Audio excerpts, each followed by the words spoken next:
জানিয়ে দেব সর্বশেষ আপডেট বাংলা সংবাদের শুরুতেই শিরোনাম। নতুন সরকারের কাছে আগামী 6 মাসের মধ্যে নির্বাচনী রোডম্যাপ চায় বিএনপি। নির্বাচন কবে তা নিয়ে স্পষ্ট বার্তা দিল অন্তর্বর্তী সরকারের প্রধান উপদেষ্টা ডক্টর মোহাম্মদ ইউনূস। পালিয়েও শেষ রক্ষা হলো না সাবেক সংসদ সদস্য ব্যারিস্টার সুমনের। এবং সবশেষে দেখবেন ক্ষমতার দাপটে বিপুল সম্পদ গুম খুনের অপরাধ আন্তর্জাতিক আদালতে বিচার অর্ধশতাধিক পুলিশ কর্মকর্তার, থাকছে বিশেষ প্রতিবেদন। এতক্ষণ শুনছিলেন সংবাদ শিরোনাম, এখন থাকছে বিস্তারিত। আওয়ামী লীগ সরকারের টানা 15 বছরের ক্ষমতার মেয়াদে বেপরোয়া হয়ে উঠেছিলেন পুলিশের অনেক কর্মকর্তা। তারা বিরোধী দলগুলোর ওপর নানা দমনপীড়ন চালিয়ে সরকারের আস্থা অর্জন করেন, আর এই আস্থাকে পুঁজি করে অবৈধ উপায়ে দেশে বিদেশে গড়েছেন সম্পদের পাহাড়। ক্ষমতার দাপট দেখিয়ে কোটি কোটি টাকার সম্পদ অর্জন করা পুলিশের অর্ধশতাধিক কর্মকর্তার বিষয়ে অনুসন্ধান চালাতে যাচ্ছে দুর্নীতি দমন কমিশন।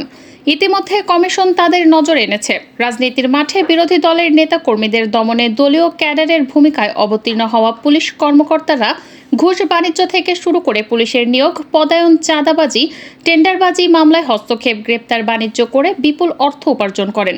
ক্রসফায়ারের ভয় দেখিয়ে, মামলার ভয় দেখিয়ে ব্যবসায়ী বা ধনাঢ্য ব্যক্তিদের কাছ থেকে অর্থ নেওয়ার অভিযোগও আছে অনেকের বিরুদ্ধে। সাম্প্রতিক বৈষম্য বিরোধী ছাত্র আন্দোলনে পুলিশের এসব কর্মকর্তারা নির্মম কায়দায় বল প্রয়োগ করেছেন। তাদের নির্দেশে অধস্তন অনেক নিরীহ শিক্ষার্থীদের ওপর গুলি চালিয়েছেন। শিক্ষার্থীদের যৌক্তিক আন্দোলনকে ধূলিসাৎ করার জন্য তারা 5ই আগস্ট দুপুর পর্যন্ত সর্বশেষ চেষ্টা করেছেন। সুবিধাভোগী এসব পুলিশ কর্মকর্তাদের বেআইনি নির্দেশের নির্বিচারে সাধারণ নিরস্ত্র শিক্ষার্থীদের ওপর গুলি করেছে মাঠ পর্যায়ের পুলিশ সদস্যরা। এসব কর্মকর্তারা এতটাই বেপরোয়া ছিলেন, বিভিন্ন জাতীয় নির্বাচনে আওয়ামী লীগকে ক্ষমতায় বহাল রাখার জন্য দলীয় কর্মীর মতো ভূমিকা পালন করেছেন। আওয়ামী লীগ সরকারের বিদায় ও শেখ হাসিনার ভারত পালিয়ে যাওয়ার পর বিভিন্ন সময়ে বিরোধী রাজনৈতিক দল, ব্যক্তি ও বৈষম্য বিরোধী আন্দোলনে অতিরিক্ত বল প্রয়োগ করেছেন এমন কর্মকর্তাদের খোদ পুলিশের কর্মকর্তারাই চিহ্নিত করেছেন। এছাড়া দুর্নীতি দমন কমিশনও তাদের বিষয়ে তৎপর হয়েছে। চিহ্নিত হওয়া কর্মকর্তাদের অনেকেই এখন পলাতক। জনগণের রোষানল থেকে বাঁচার জন্য তারা গা ঢাকা দিয়েছেন। গোয়েন্দা সূত্রগুলো বলছে, উচ্চাভিলাষী ও অপেশাদার ওই পুলিশ কর্মকর্তাদের এখনও পূর্ণাঙ্গ তালিকা হয়নি। খোঁজখবর নিয়ে বিগত দিনের কর্মকাণ্ড বিবেচনা করে তালিকা তৈরি হচ্ছে। তবে প্রাথমিকভাবে সম্মুখ সারিতে থাকা অনেকের নাম উঠে এসেছে। এদের মধ্যে সাবেক প্রভাবশালী আইজিপি বেনজির আহমেদের নাম রয়েছে, যদিও তিনি দুর্নীতির অভিযোগ ওঠার পর অনেক আগেই দেশ ত্যাগ করেছেন। তালিকায় নাম রয়েছে সদ্য সাবেক আইজিপি চৌধুরী আবদুল্লাহ আল মামুনের। আইজিপি হিসেবে দায়িত্ব পালনের পর 2 দফায় চুক্তিভিত্তিক আইজিপি হিসেবে নিয়োগ পান। তার বিরুদ্ধে পুলিশকে রাজনৈতিক উদ্দেশ্য বাস্তবায়নে ব্যবহারের অভিযোগ রয়েছে। এছাড়া সাধারণত শিক্ষার্থীদের ওপর অতিরিক্ত বল প্রয়োগ ও গুলির নির্দেশ দেওয়ার অভিযোগ রয়েছে। তার বিরুদ্ধে ইতিমধ্যে বেশ কয়েকটি মামলা হয়েছে। সাবেক কর্মকর্তাদের মধ্যে সাবেক আইজিপি বেনজির আহমেদ, ডিএমপির সাবেক কমিশনার আসাদুজ্জামান মিয়া ও খন্দকার ফারুক হোসেন ও মোহাম্মদ শফিকুল ইসলাম রয়েছেন। এর বাইরেও পুলিশ সুপার পদমর্যাদার কর্মকর্তা ও থানার অনেক ওসির নামও আছে তালিকায়। দুদক সূত্র জানিয়েছে, এসব কর্মকর্তাদের অবৈধ সম্পদের সন্ধানে নেমেছেন কর্মকর্তারা। ইতিমধ্যে সাবেক ডিএমপি কমিশনার আসাদুজ্জামান মিয়া ও ডিএমপির সাবেক ডিবি প্রধান হারুনুর রশিদের সম্পদের তদন্ত শুরু হয়েছে। অন্তর্বর্তীকালীন সরকারের প্রধান উপদেষ্টা অধ্যাপক মোহাম্মদ ইউনূসকে লেখা এক চিঠিতে জাতিসংঘ মহাসচিব অ্যান্তোনিও গুতেরেস বলেছেন, অন্তর্ভুক্তিমূলক ও সমৃদ্ধ গণতন্ত্র অর্জনে তার সরকারের প্রচেষ্টার প্রতি জাতিসংঘের পূর্ণ সমর্থন রয়েছে। চিঠিতে অধ্যাপক ইউনূস অন্তর্বর্তীকালীন সরকারের প্রধান উপদেষ্টার দায়িত্ব গ্রহণ করায় শুভেচ্ছা জানান জাতিসংঘ মহাসচিব। জাতিসংঘ প্রধান গণপ্রজাতন্ত্রী বাংলাদেশের অন্তর্বর্তী সরকারের প্রধান উপদেষ্টা হিসেবে ডক্টর ইউনূসের দায়িত্ব গ্রহণের জন্য তাকে শুভেচ্ছা জানান। গুতেরা বলেছেন, বাংলাদেশে শান্তি ফিরিয়ে আনা এবং জাতীয় সংসদ নির্বাচন আয়োজনের প্রচেষ্টাকে আমি স্বাগত জানাই। হাসিনাকে নিয়ে বিপাকে পড়েছে ভারত সরকার। রাজনৈতিক আশ্রয় না পাওয়ায় সাবেক প্রধানমন্ত্রী হাসিনা এখন মোদির গলার কাটা। ছাত্র জনতার গণ অভ্যুত্থানের মুখে গত 5 আগস্ট প্রধানমন্ত্রীর পদ থেকে পদত্যাগ করে ভারতে পালিয়ে যান শেখ হাসিনা। বাংলাদেশ বিমান বাহিনীর একটি বিমান শেখ হাসিনা ও তার ছোট বোন শেখ রেহানাকে নিয়ে দিল্লির কাছে গাজিয়াবাদের হিন্ডন বিমান ঘাঁটিতে অবতরণ করে। সেদিন সন্ধ্যায় ওই বিমান ঘাঁটিতে তাদের স্বাগত জানান ভারতের জাতীয় নিরাপত্তা উপদেষ্টা অজিত দোভাল। সেই থেকে শেখ হাসিনা এখনো পর্যন্ত ভারতেই আছেন।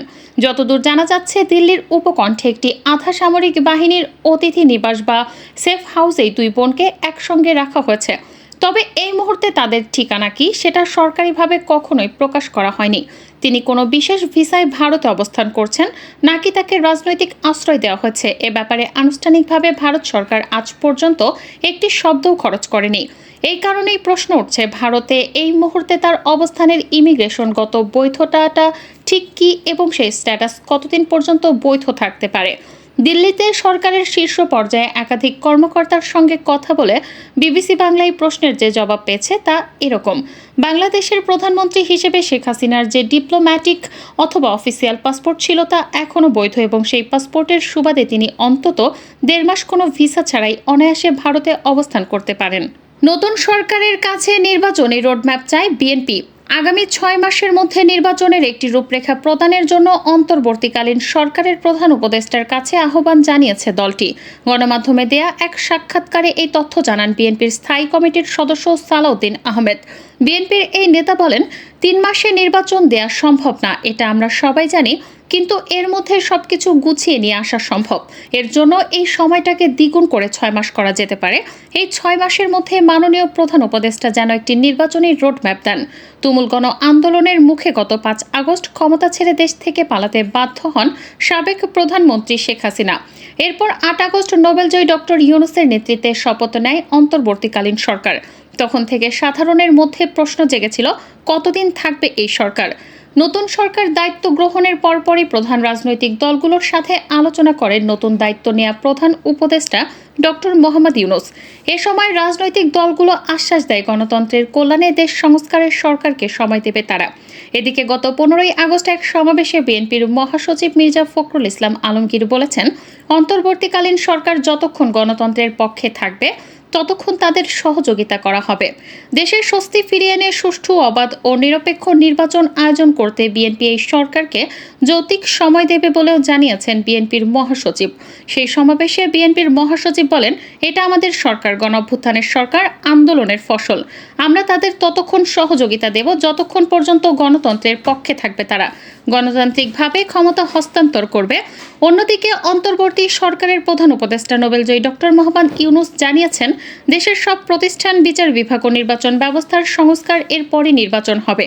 হোটেল ইন্টারকন্টিনেন্টালে বাংলাদেশে নিযুক্ত বিভিন্ন দেশের রাষ্ট্রদূত, হাই কমিশনার সহ জাতিসংঘ এবং বিভিন্ন সংস্থার প্রধানদের ব্রিফিংকালে তিনি একথা বলেন। বৈষম্য বিরোধী ছাত্র আন্দোলন চলাকালে রাজধানীর মোহাম্মদপুরের আদাবর এলাকায় গুলিতে পোশাক শ্রমিক সোহেল রানা নিহতের ঘটনায় সাবেক প্রধানমন্ত্রী শেখ হাসিনা ও সাবেক সড়ক পরিবহন ও সেতুমন্ত্রী ওবায়দুল কাদের সহ 25 জনের বিরুদ্ধে মামলা করা হয়েছে।